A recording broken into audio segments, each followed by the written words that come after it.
حضرت ابراہیم علیہ السلام کا قول اس ضمن میں بڑا پیارا ہے. سورہ مریم میں آتا ہے انہوں نے اپنے والد سے یہ بات کہی، یا ابت انی قد جانی من العلم ما لم یاتک فاتبعنی اہدک صراطا سویا.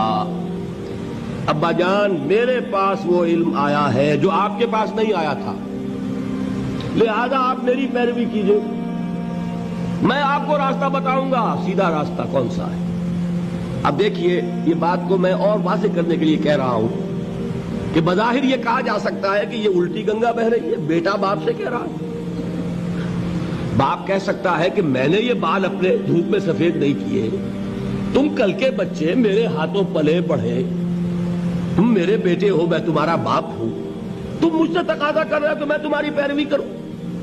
یہ تو وہی بات ہو گئی کہ گنگا الٹی